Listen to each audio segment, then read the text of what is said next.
De onde vem o mal que destrói vidas, famílias e nações? Alguns dizem que o ser humano é naturalmente bom, mas corrompido pelo ambiente. Outros afirmam que o pecado é apenas uma invenção das religiões. Mas basta você olhar para a violência, para a corrupção, as guerras e até os conflitos que nós carregamos dentro do coração para a gente perceber que há algo muito mais profundo acontecendo. A grande pergunta é: qual é a raiz de tudo isso? E mais, existe solução para esse mal que está dentro de nós? A Bíblia não foge dessa realidade. Ela chama o mal pelo nome: pecado. Mas também apresenta a única resposta capaz de unir amor e justiça. Essa resposta é o Evangelho. E hoje, no programa Está Escrito, nós seguimos com a série Amor e Justiça para aprender que o amor de Deus e a sua justiça resolvem o problema do pecado, oferecendo salvação. Fica comigo, porque o programa já começou. Eis que vem dias, diz o Senhor Jeová, em que enviarei fome sobre a terra, não fome de pão, nem sede de água, mas de ouvir a palavra do Senhor.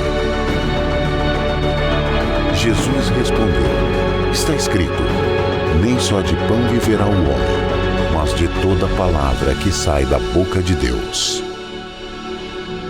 Está escrito. Apresentado por Robson Menezes. Olha, já no começo aqui do programa eu quero te dizer que nesse mês de dezembro nós vamos ter aqui um mês especial na Rede Novo Tempo de Comunicação. No dia 6, às 8 horas, será transmitido ao vivo o programa Anjos em Ação 2025 e você não pode perder, porque vai ser uma celebração emocionante com música, testemunhos, encenações e experiências que exaltam a missão e a generosidade de Deus. Neste ano aqui, o tema central da programação vai ser Canaã, a terra prometida. É inspirado na jornada de Moisés e do povo de Israel rumo à liberdade. Os Anjos em Ação 2025 é também uma oportunidade para você expressar gratidão aos anjos da esperança, que são pessoas de todo o Brasil que com as suas doações, com as suas orações, possibilitam que a Novo Tempo continue levando acolhimento espiritual, emocional e estudos bíblicos a milhares de pessoas. Por isso, eu quero mandar aqui também um abraço para você, que é o nosso amigo, que é anjo da esperança, é também o telespectador. Tem alguns abraços aqui muito especiais. Quero agradecer aqui a minha diretora, minha produtora, que nos colocaram aqui em sintonia. Olha, a Lídia Raquel de Sete Lagoas, lá de Minas Gerais, um abraço para você. Para Tomásia Rodrigues, também lá de Sete Lagoas, em Minas Gerais. Para o Lucas Lima Azevedo, que é um anjinho da esperança. Que sensacional, viu? Também para Sadi Maciel, Sete Lagoas, em Minas Gerais. Para Érica Cristina Paixão, também lá de Sete Lagoas, em Minas Gerais. O povo de Minas, Sete Lagoas, está com tudo, viu? Um abraço para vocês que são anjos aí da esperança e que possibilitam a Novo Tempo a continuar abençoando mais e mais pessoas. Se você não é ainda, hein? Preste atenção, você pode ser agora mesmo. É só você pegar o seu telefone e ligar aqui para o número 0, operadora 12 21 27 30 30. Lembrando você que o atendimento aqui dos Anjos da Esperança é de segunda a quinta, das 8 até as 10h30 e às sextas-feiras ele vai das 8 da manhã às 4h30 da tarde. Então, se você está assistindo a nossa reprise no sábado, nós vamos ter atendimento nesse sábado. Então, olha, você pode ligar também durante toda a programação do Anjos, que vai acontecer a partir das 8 horas aqui na TV Novo Tempo. Você vai ser impactado pelo Anjos 2025. Eu espero você, tá bom? Nós temos um compromisso e eu espero você, tá joia? E eu quero falar aqui também dessa revista sensacional, que é a revista A Cura do Pecado. Será que dá para dar um zoom aqui, ó? A revista A Cura do Pecado.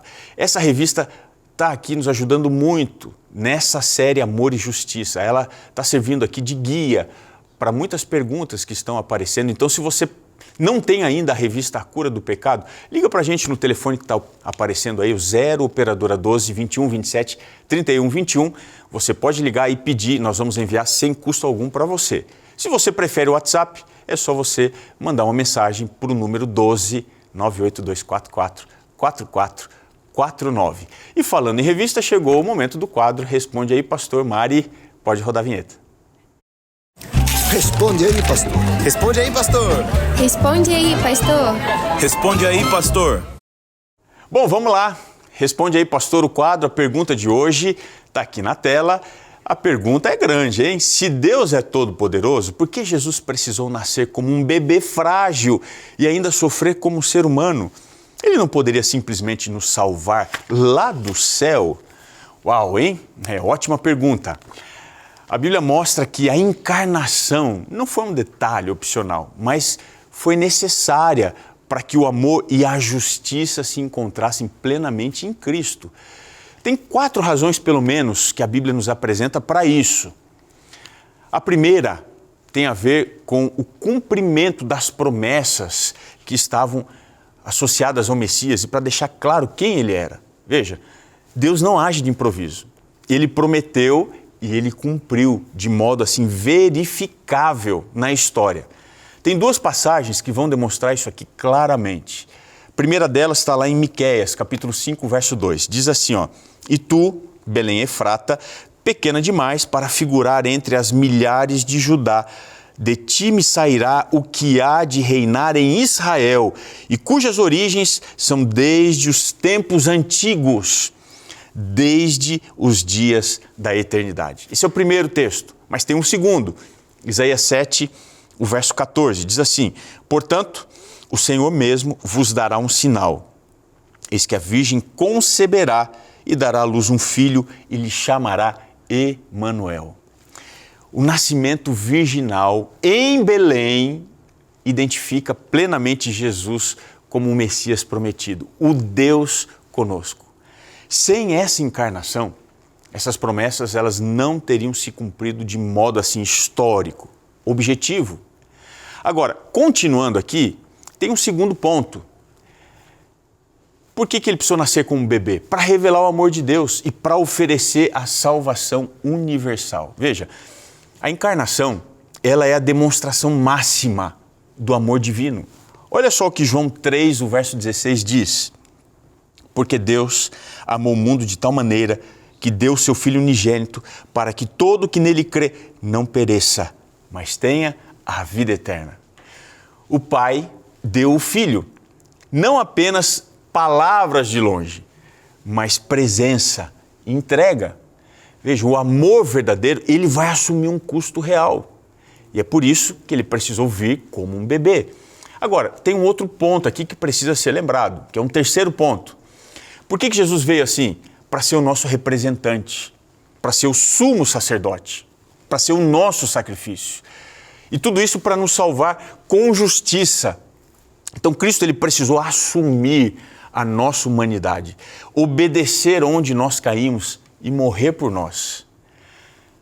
Hebreus 2, verso 17 e 18, afirma exatamente isso. Olha o que diz aqui: Por isso mesmo, convinha que em todas as coisas, perceba, todas as coisas, diz o texto, se tornasse semelhante aos irmãos, para ser misericordioso e fiel, sumo sacerdote, nas coisas referentes a Deus, e para fazer propiciação pelos pecados do povo, pois naquilo que ele mesmo sofreu, tendo sido tentado, é poderoso para socorrer os que são tentados, diz aqui o texto. Veja, note os 3 eixos aqui.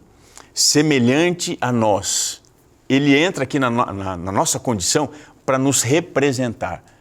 Sumo sacerdote fiel, o outro ponto. Ele intercede por nós com compaixão, com fidelidade. E o terceiro ponto, propiciação. Ele satisfaz a justiça de Deus, levando em nosso lugar a penalidade do pecado. Sem se tornar homem, ele não poderia morrer, porque Deus é imortal. Nem poderia obedecer vicariamente por nós, de acordo com Romanos 5, verso 19. Por um homem só entrou o pecado, mas por um só também a salvação. A justiça, ela vai exigir que um homem pague a dívida do homem. 1 Timóteo 2, verso 5. Então, a encarnação vai tornar isso possível, sem que Deus negue a si mesmo. E aí, um último ponto que a gente precisa relembrar aqui, o quarto. Por que Deus não pôde salvar do céu sem encarnar? Porque Deus, ele não salva contrariando a sua própria justiça.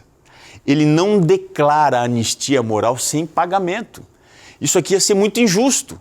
Então a Bíblia ensina que sem derramamento de sangue não há remissão de pecados. Hebreus 9, verso 22. Para que houvesse perdão justo, era necessário que um sangue inocente fosse derramado. Para que esse sangue fosse válido por nós, era necessário que fosse o sangue de um de nós, porém sem pecado. Isso está lá em 2 Coríntios 5, verso 21, Hebreus 4, verso 15. Então, foi por isso que o Verbo se fez carne, para viver a obediência que nós não vivemos, para sofrer o que nós não poderíamos suportar e morrer a morte que nos cabia. Por tudo isso, na cruz, o amor, ele deixa muito claro que ele não anula a justiça. E a justiça não destrói o amor. Na verdade, elas se abraçam no Cordeiro, em Jesus.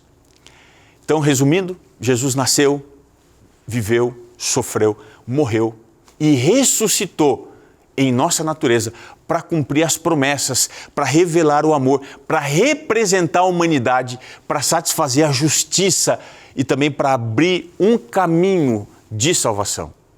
Ele não salvou a distância, ele entrou na nossa história para nos levar de volta a Deus. E se você quer aprofundar mais o seu conhecimento sobre esse assunto, vou colocar aqui, tá, Mari? Você pode pedir agora mesmo a revista A Cura do Pecado. No capítulo 3, você vai encontrar aqui com muita clareza uma explicação que vai mostrar que Deus, ele tem um plano que envolve ao mesmo tempo amor e justiça e como isso pode transformar a sua vida hoje mesmo. É só você pedir sua revista que você vai encontrar aqui, olha, a resposta para a pergunta. Os números estão aqui embaixo, tá? É só você entrar aqui no GC e você vai encontrar o número do telefone para entrar e pedir a sua revista, tá bom? Desde os primórdios, a humanidade tenta responder uma pergunta que é essencial. Por que existe tanto mal no mundo? Por que existem guerras, violências, corrupção, injustiça? Mas também, por que existe orgulho, inveja, rancor, desconfiança que estão dentro do coração de todas as pessoas? O mal, ele não está apenas lá fora. Muitas vezes ele está aqui dentro. A Bíblia, ela vai nos levar às origens desse problema lá em Gênesis capítulo 3. Ali, nós não vamos encontrar um mito, uma lenda, mas uma explicação da raiz de toda a dor que nós conhecemos hoje. O pecado, ele não começou como se fosse um ato isolado, mas como uma sutil distorção da verdade de Deus. O inimigo, ele não atacou diretamente com uma negação grosseira, mas com uma dúvida. Será que Deus é realmente confiável? Será que a sua palavra é digna de crédito? Essa aqui é a essência do pecado. É a desconfiança do caráter de Deus. A tentativa de definir por nós mesmos aquilo que é certo e aquilo que é errado. E isso aqui independente do Criador. O que estava em jogo não era apenas um fruto que podia ser comido ou não, mas a lealdade aqui, do coração humano. É nesse contexto que nós ouvimos a voz da serpente, que está registrada em Gênesis 3, o verso 4 e o verso 5. Olha só o que diz aqui o texto, Gênesis 3, o verso 4 e 5.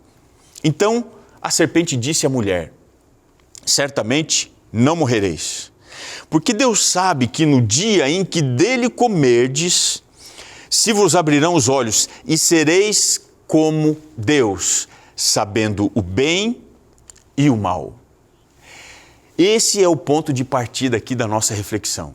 Compreender o que é o pecado aqui na sua raiz, para então a gente enxergar a grandeza da salvação e a beleza do Evangelho, onde o amor, mas também a justiça vão se encontrar.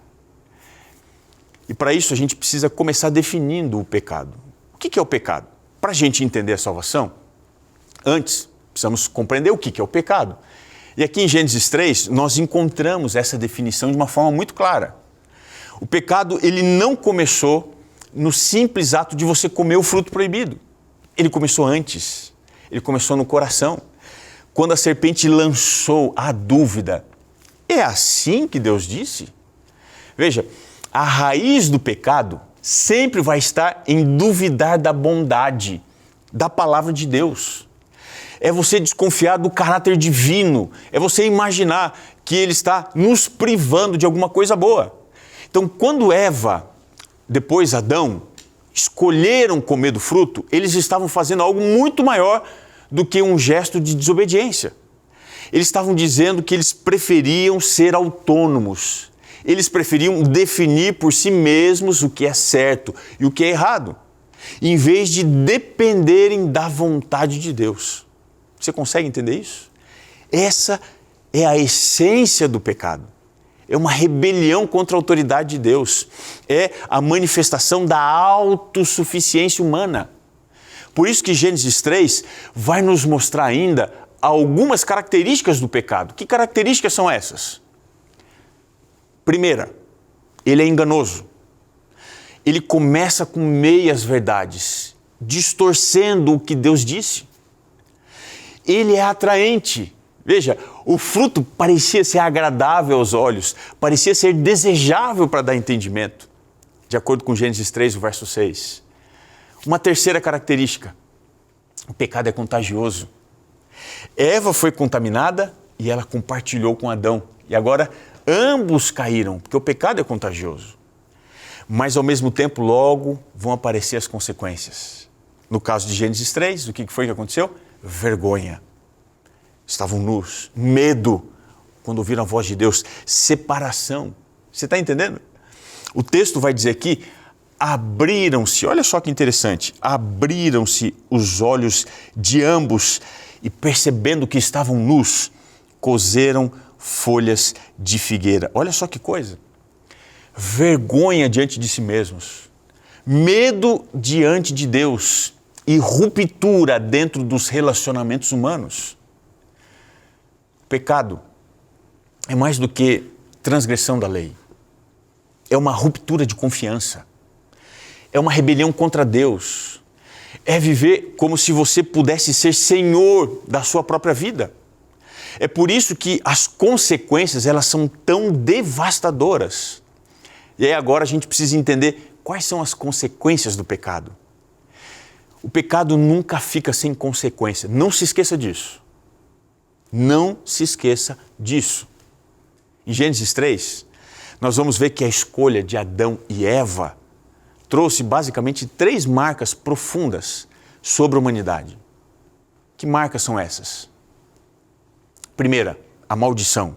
Se lembra? O solo foi amaldiçoado. O trabalho se tornou árduo, penoso, doloroso. A própria criação agora passou a sofrer os efeitos do pecado. O mundo perfeito se transformou num ambiente hostil.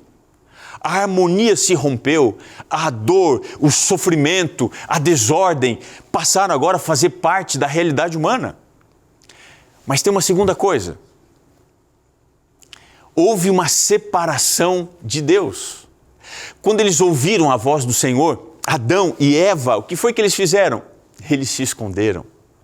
Porque o pecado, ele gera vergonha, medo, fuga da presença divina. O relacionamento que antes era de comunhão, de confiança, agora vai se converter em distância, em acusação. Essa ruptura aqui espiritual é a pior consequência do pecado, porque o homem, ele se afasta da sua fonte de vida, que é Deus. E aí tem uma terceira consequência, qual é? A morte. Deus já havia dito, né? No dia em que dela comerdes, certamente morrerás. Está em Gênesis 2, o verso 17. A partir da queda, a morte se tornou parte da experiência humana. Primeiro, a morte espiritual, que é essa separação da comunhão que a gente precisa ter com Deus.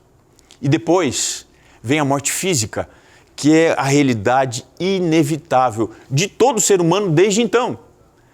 Capítulo 3, verso 19 diz: Tu és pó, e ao pó tornarás. O pecado não é apenas um deslize moral. Ele produz uma devastação completa. Ele afeta a criação. De que forma? Trazendo dor, sofrimento, trazendo desordem para todas as coisas. Ele afeta o relacionamento com Deus, gerando medo, vergonha, afastamento da sua presença. Ele afeta também o ser humano na sua totalidade, trazendo morte espiritual, emocional e também física.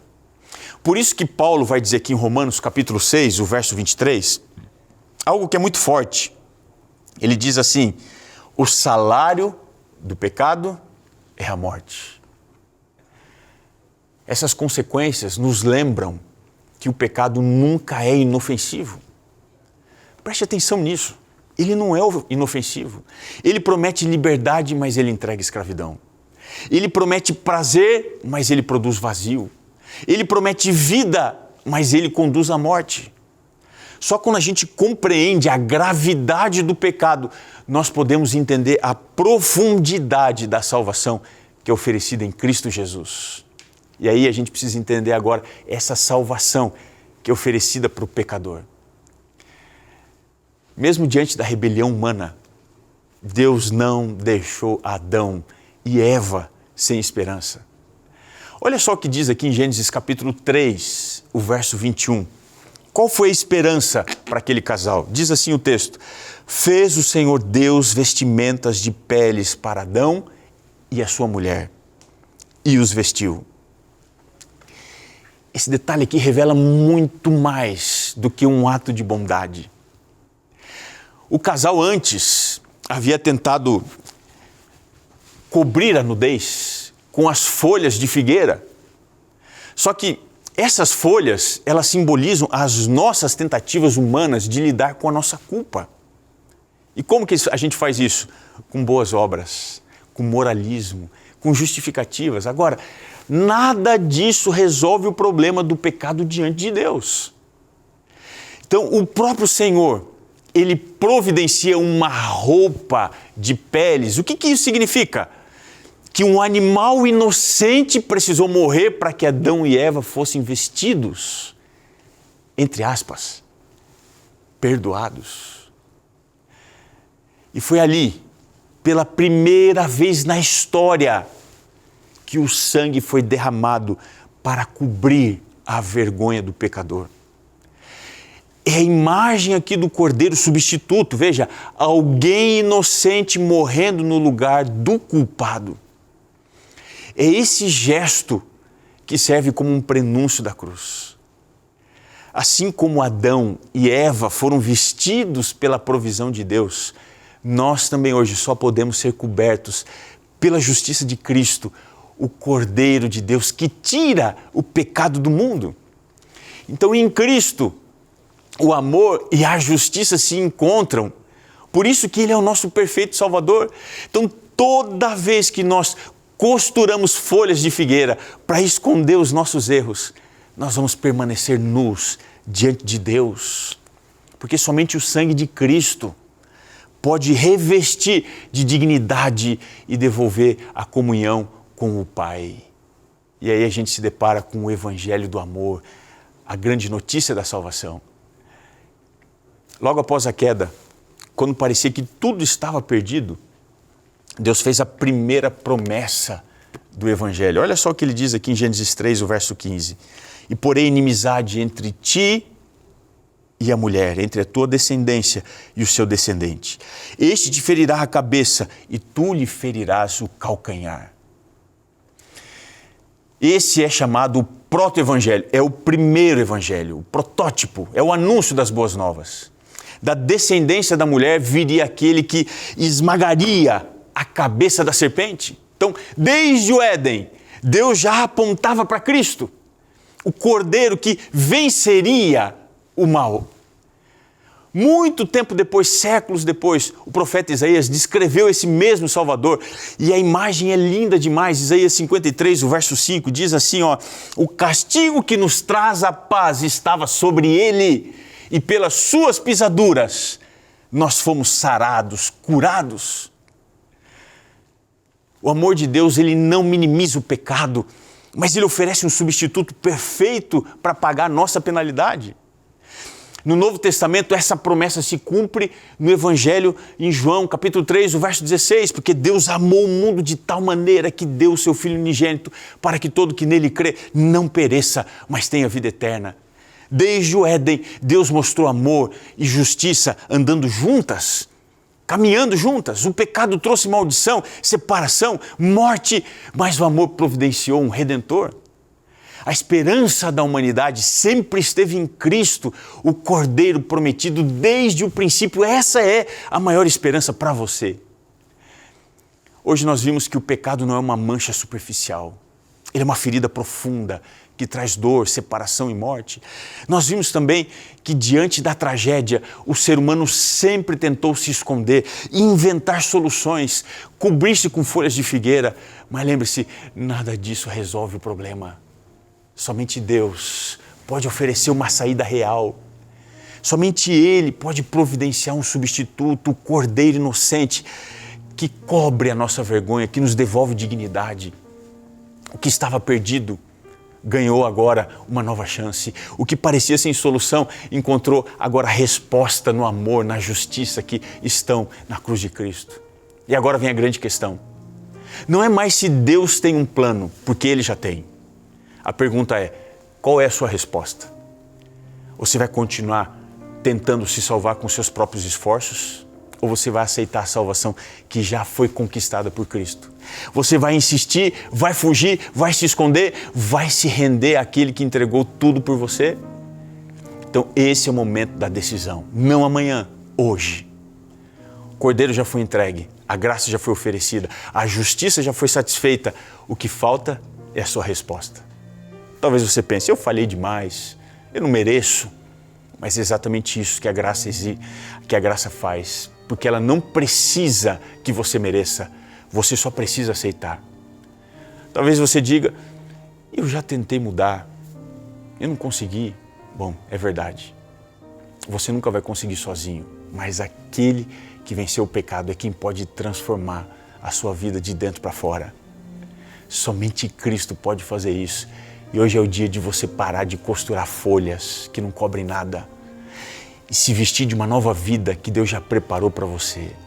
Hoje é o dia de você deixar de fugir e finalmente se render a Jesus. Você está disposto a fazer isso? Deixa eu te dizer, quando a gente cansa de fugir, a gente se depara com a grande verdade de que Deus sempre está à nossa procura. Ele está procurando você para te dizer, filho, eu já tenho a resposta, você aceita? Então ore. Vou apresentar você a Jesus mais uma vez. Senhor, quero entregar este amigo, esta amiga em tuas mãos, porque nós queremos parar de fugir, de costurar roupas de figueira que não escondem a nossa nudez. Nós queremos as peles do Cordeiro, o sangue do Cordeiro sobre nós, para sermos perdoados e transformados. Aceita a nossa decisão. Em nome de Jesus te pedimos. Amém.